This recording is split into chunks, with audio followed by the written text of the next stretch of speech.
যারা রসুলের জন্য সওয়াব পাঠায় তারা ভুলের মধ্যে আছে। কারণ রসুল মেরাজে গিয়েছেন, রসুল নবুয়ত পেয়ে নবুয়ত প্রকাশ করেছেন, রসুল নবুয়ত প্রাপ্ত, রিসালাত প্রাপ্ত, বেলায়েত প্রাপ্ত, আবদিয়াত প্রাপ্ত। রসুলের কাছে কোরআন নাজিল হয়েছে, কিতাব নাজিল হয়েছে, ফুরকান নাজিল হয়েছে। রসুল আব্দুহু, রসুল মেরাজে গিয়েছেন। রসুল 27 বৎসর আল্লাহর হাবিব আল্লাহর সাথে মেরাজে ছিলেন। 27.5 বৎসর, কে বলে 27 লক্ষ বছর, কে বলে 27,000 বছর, বলে না? তাহলে এই দীর্ঘ সময় আল্লাহরে দেখার পরে, আল্লাহ রব্বুল আলামিন রে দেখার পরে, আল্লাহ রব্বুল আলামিন রে দেইখা নামাজ আছে তার লেগা। আপনি নামাজ পড়েন জান্নাতে যাইবেন লেগা, আর আল্লাহর হাবিব আল্লাহরে দেইখা নামাজ পড়বো? আল্লাহর হাবিবের জন্য নামাজ না, আল্লাহর হাবিব নামাজ শিখাইতে আইছে। এর লেগে আল্লাহর হাবিব কইছে যে ইয়া আইয়ুহাল্লাযীনা আমানু আকিমুস সালাত, সালাত কায়েম করো। আমানু, সালাত কায়েম করো। নবী রে কয় নাই নবী সালাত কায়েম করেন, নবী নিজেই নামাজ, রসুল নিজেই নামাজ, আব্দুহু নিজেই নামাজ। এর জন্য ও মৌলভী সাহেব, যার উপরে নবুয়ত আছে, রিসালাত আছে, বেলায়েত আছে, আবদিয়াত আছে, যার উপরে কিতাব নাজিল হয়, কোরআন নাজিল হয়, ফুরকান নাজিল হয়, যার উপরে রূহ নাজিল হয়, যিনি মেরাজ শরীফে যান, রবের দিদার পান, যার উপরে ইলহাম আসে, যিনি কাশফ প্রাপ্ত, যিনি চাঁদকে জমিন থেকে 2 টুকরা করেন, যিনি সমস্ত আম্বিয়াদের আম্বিয়া, সমস্ত নবীর নবী, রসুলের রসুল, ওলির ওলি, সমস্ত ইমামের ইমাম, যিনি আল্লাহর হাবিব, যার উপরে আল্লাহ দরুদ পড়েন, যাকে আল্লাহ সশ্রদ্ধ সালাম দেন, তা তিনি আর আপনি সমান হন? নাউজুবিল্লাহি মিন যালিক। কি কন? হ্যাঁ, আপনি পবিত্র পানির মধ্যে থুথু ফালাইলে পানি নাফাক হয়ে যাব। কোন মৌলভী মুন্সি, আমরা যদি পানির মধ্যে থুথু ফালাই, সে পালাই, পানি নাফাক হয়ে যাব না? আর রসুল থুতু নিক্ষেপ করছে কুয়ার মধ্যে, কুয়া জিন্দা হয়ে গেছে গা, ওই পানি সবাই পান করণের লেগে ব্যস্ত হয়ে গেছে গা। হ্যাঁ, নিজের চেহারা দেখে না। রসুল পানির মধ্যে থুতু ফালাইলে সেইটা খাবার জন্য সাহাবীরা পাগল হয়ে যায় গা, ওইটা পবিত্র হয়ে যায়। আর আপনি ফালাইলে নাফাক হয়ে যাবে, ওইটা তো উজু হইব না। রসুল আপনার কথা না, নিজের থুবরায় না দেহে কি কয় না কয় হাবিবুল্লাহ। এখন রূহ নাজিল হয় কদরের রাতে, কদরের রাতে কি কোরআন নাজিল হয়? তাহলে মৌলভী সাবরা রুহের অর্থ কোরআন করে থুইয়া দিছে। কি করছে? রূহ আরবি শব্দ, কোরআনও আরবি শব্দ। কোথায় দলিল? আল্লাহ বলছে লাউ আনজালনা হাযাল কুরআন, আমি যদি এই কোরআনকে পাহাড়ের উপরে নাজিল করতাম, তোমরা দেখতে পাইতে এই পাহাড়কে চূর্ণ বিচূর্ণ, ছিন্ন ভিন্ন হয়ে গেছে। আর এইটা মানুষ জানেই না কোরআন যে রসুলের বাণী, রবের তরফ থেকে নাজিল হয়েছে, ঢাইকা রাখছে। কেন? রসুল প্রকাশ হইলে দায়মি সালাত প্রকাশ হবে, রসুল প্রকাশ হইলে দায়মি সিয়াম প্রকাশ হবে, হজ কুরবানি সব প্রকাশ হবে। যখন কদর হয়েছে একজন রোজাদারের, তখন সে খুশি, কারণ সে নিজের দেখা বলাইছে, আত্মদর্শন হয়েছে, নফসের দিদার হয়ে গেছে, রবের দিদার হয়ে গেছে। আল্লাহর হাবিব বলছে মান আরাফা নাফসাহু ফাকাদ আরাফা রাব্বাহু, যে নিজের নফসকে চিনতে পেরেছে কোনো সন্দেহ নাই সে তার রবকে চিনে ফেলেছে। যখনই সে কদরের মাধ্যমে আত্মদর্শন হয়ে যায়, নিজেরে চিনে ফেলায়, তখনই সে খুশি হয়ে যায়। খুশির আরবিতে খুশিকে বলা হয় ঈদ, ঈদুল ফিতর। এই যে এত কাল যে ফিতর, এই ফিতরাতের ভিতরে এই ফিতরাত দিয়া যে ঈদ আসলো, খুশি আসলো, তখন সে খুশি। ঈদ মুবারক। এই ঈদুল ফিতরের পরে জিন্দেগি ভরা সিয়াম, সারা জীবন সিয়াম, কদরের পরে সিয়াম। সিয়াম তো সারা জীবনে দেখবেন। এর লেগা ওলি আল্লাহরা কোনো প্রকার পাপ কর্মের সাথে লিপ্ত থাকে না মুমিনেরা। কেন? কদর হয়ে গেছে, আত্মদর্শন হয়ে গেছে। আত্মদর্শন হওয়ার পরে বিরত সংযম করতে পারে। আত্মদর্শনের পরে সংযম কেমনে করব? আর আমরা রোজা না থাইকে ঈদ হয়ে জায়গা, কাপড় কুপড় কিনা অস্থির, যে বেরোজগার হের ঈদ আরো বেশি খুশি। সিস্টেমই পাল্টে গেছে, সিস্টেম পাল্টা আলাইছে। ওইটা আনুষ্ঠানিক, তোমরা অনুষ্ঠান নিয়ে পয়রা থাইকো না, মূলকে দেখো, মূলকে অনুসরণ করো। এর জন্য বাবা জাহাঙ্গীর বলেছে যেইখানে বেশি অনুষ্ঠানের চাপাচাপি ওইখানে মূল থাকে না, ওইখানে সত্য থাকে না। যদি অনুষ্ঠান বেশি হয়ে যায় সত্য ওইখান থেকে নাই হয়ে যায়। এর জন্য অনুষ্ঠান হইল সত্যকে পরিচয় করিয়ে দেয়। এর জন্য সৌদি আরবের মসজিদুল হেরেম এটা হইল মেজাজি কাবা, আর আল্লাহর হাবিব স্বয়ং জিন্দা কাবা। আল্লাহর হাবিব কাবার কাবা, আল্লাহর হাবিব জিন্দা কাবা। আল্লাহর হাবিবের কেবলা ওই কাবা না, ওই কাবার কেবলা আল্লাহর হাবিব রাহমাতাল লিল আলামিন। ওই কাবার কাবা বাবার বাবা আদমকে মোহাম্মদ সাল্লাল্লাহু আলাইহি ওয়াসাল্লাম অনুসরণ করে না, সমস্ত আদম মিলা আল্লাহর হাবিব রাহমাতাল লিল আলামিনকে অনুসরণ করে। এর জন্য বাবার বাবা কাবার কাবা। এর জন্য আল্লাহর হাবিব নিজে নামাজ, আল্লাহর হাবিব নিজেই সালাত, আল্লাহর হাবিব নিজেই সিয়াম, আল্লাহর হাবিব নিজেই হজ, আল্লাহর হাবিব নিজেই কুরবানি। এর জন্য আল্লাহর হাবিব সবকিছুর মূল কেন্দ্রবিন্দু। এর জন্য নবী, নবী কাকে বলে? সমস্ত রহস্যের মূল কেন্দ্রবিন্দুকেই নবী বলা হয়। নবী শব্দের বাংলা অর্থ হইল গায়েব জাননেওয়ালা। এই নবীর বাংলা অর্থ সারা কোরআনের এক জায়গায়ও করে নাই। ইয়া আইয়ুহান নবী, এই অর্থ হে গায়েব জাননেওয়ালা কেউ করে নাই। কে এরা বুঝে না? বুঝে, কিন্তু গুমর ফাঁক হয়ে যায়। এরা কয় নবী গায়েব জানে না।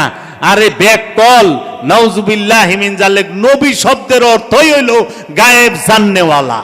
যিনি গায়েবের কথা বলেন, গায়েবের বাণী বলেন, গায়েবের সংবাদ দেন, তিনি নবী। নবী শব্দের অর্থ গায়েব জাননেওয়ালা, আর ইংরেজিতে বলা হয় হিডেন নলেজ, অদৃশ্যের জ্ঞান যার আছে তিনি নবী। এর জন্য আল্লাহর রবের তরফ থেকে রবের মেসেজ, রবের ওহী যখন রাহমাতাল লিল আলামিন নিয়েছেন তখনকার রূপের নাম হচ্ছে নবী।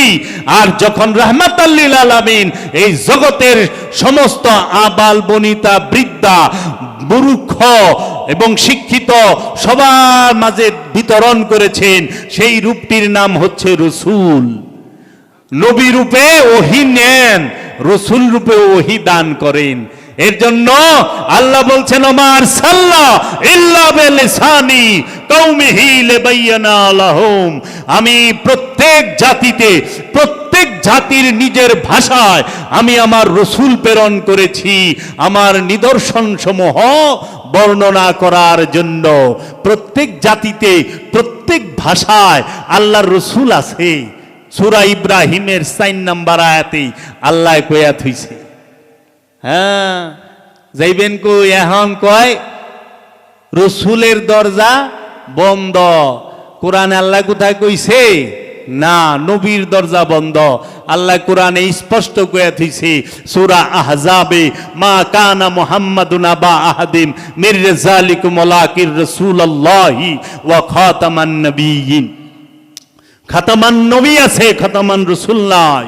কারণ রসূলের দ্বারাই হেদায়েত হবে। হেদায়েতের দরজা চালুই রাখছে আল্লাহ রসূলের দ্বারা। এর জন্য রসূলের কাজ হচ্ছে 4টা। রসূল সে আল্লাহর আয়াত তেলাওয়াত করবে, রসূল সে নফসের পবিত্রতা করবে, নফসকে পবিত্র করবে, রসূল কিতাব শিক্ষা দেবে, রসূল হিকমত দান করবে। এই 4 কাম আল্লাহর রসূলের।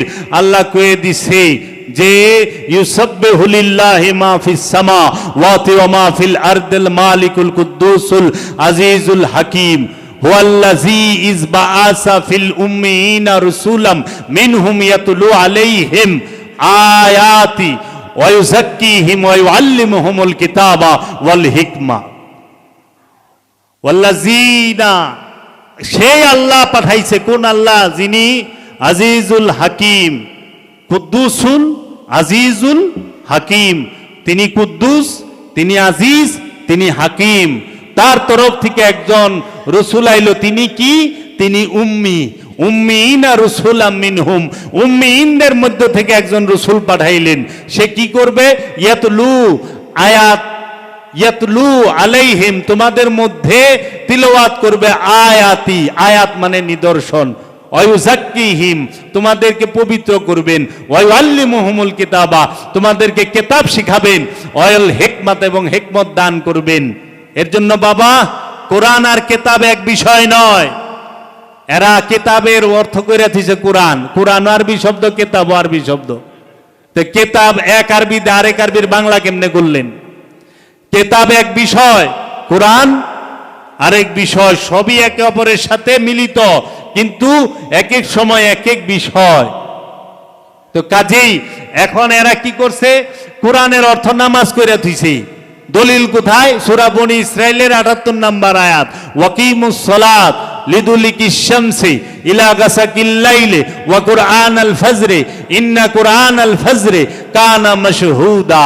আপনার সূরা বনী ইসরাইলের ৭৮ নম্বরের বাংলা অর্থ খুলে দেখেন, তারা লিখে দিছে সালাত কায়েম করো সূর্য ডুলিয়া যাবার পূর্বে, কি জোহরের ওই সূর্য ঢলিয়া যাবার আগে, মানে আসরের নামাজ। তারপরে সূর্য যখন মধ্যবর্তী হয় জোহরের নামাজ, সূর্য যখন ডুইবা যায় মাগরিবের নামাজ। এইভাবে কি করছে? কোরআনের নামাজ বানায় থিয়া দিছে ওই আয়াতে।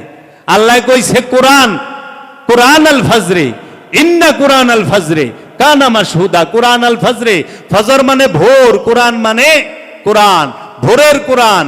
ইন্না কোরআন আল ফজরে, নিশ্চয়ই এই ভোরের কোরআন, কানা হয় মাশহুদা, প্রমাণিত।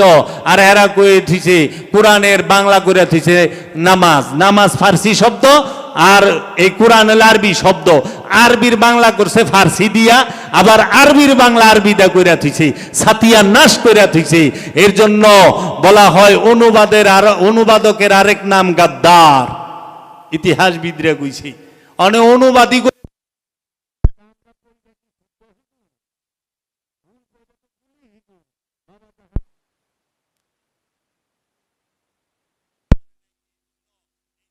আমার সামনে বাবা জাহাঙ্গীরের লেখা এই যে কোরআনের হুবহু অনুবাদ, শব্দে শব্দে একটি শব্দের কতটি অর্থ হয় বাবা জাহাঙ্গীর এইখানে কইরা দিয়া দিছে, এবং কোন কোন ডিকশনারি থেকে দিছে, ওই লুগাত থেকে দিছে, সব লুগাতগুলার নাম বইলা দিছে।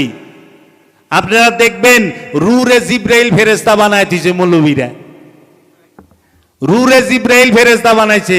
ফেরেশতা হইল মালায়েক আর রু হইল আল্লাহ। ফেরেশতার মধ্যে নফস নাই, রুও নাই। ফেরেশতা হইল আল্লাহর সিফাতি নূরের তৈরি, বুঝার জন্য বলতে গেলে রবট। আল্লাহর সিফাতি নূরের তৈরি। ফেরেশতাদের নফস নাই, রুও নাই। যদি নফস থাকতো ফেরেশতাদের, সব ফেরেশতাকে মরণ লাগতো। ফেরেশতারা জন্ম দিত, জন্ম নিত। দেখেন না পশু পাখির নফস আছে, এরা জন্ম দেয়, জন্ম নেয়। আমরা পশু পাখি জবাই করে খাই না? এখন নফস তো আছেই। খান না পশু পাখি জবাই করে, গরু জবাই করে খান না, ছাগল জবাই করে খান না? তাহলে ফেরেশতার নফস থাকলে কি করতেন?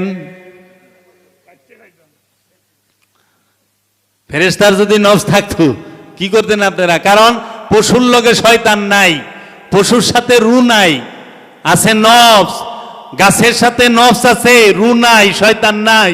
এর জন্য পশু ঘরবাড়ি করবার চায় না। পশুর নফসের সাথে যদি শয়তান থাকতো তাহলে একটা গরু ও ৫ তলা বাড়ি করবার চাইতো। আর বাঘের যে দাঁত আল্লাহ দিছে, বাঘ তো পুরো দেশই দখল করে লইত। যায়েন বাঘের সামনে, নাকি বাঘ আমাদের বেশি শক্তিশালী না? বাঘ আমাদের থেকে, মানুষের থেকে বেশি শক্তিশালী, কিন্তু বাঘের মধ্যে নফস আছে, খান্নাসও নাই, রুও নাই। এর জন্য বাঘে রাইন্দা খায় না, হলুদ মশলা লবণ দিয়া পাকায় খায় না, কাঁচা খায়, সিরা বিরা শিকার করে খায়। কারণ পশু পেট বইরা খাইতে জানে, গাঠি বইরা নিতে জানে না। আর মানুষ কি করে? পেট বইরা খায়, টিফিন কারির বাটি বইরা লয়ে যায়। 7 বাটির বাটি, এক ড্যাগ এই 7 বাটিতে ঢুকে অর্ডার দেওয়া বানাইছে, কয়টু দিয়া দেন। মানুষ তো মানুষ। এর জন্য মানুষ পেট বইরা খায়, গাঠি বইরা নেয়। তো কাজেই এই মানুষকে বড় খতরনাক প্রাণী আল্লাহই কইছে। কোরআনে মানুষের সম্পর্কে যত গুণ বলা হয়েছে একটা গুণও ভালো বলা হয় নাই। এর জন্য রূহ সে শুধু জিন আর ইনসানে পাইছে বীজ রূপে, এবং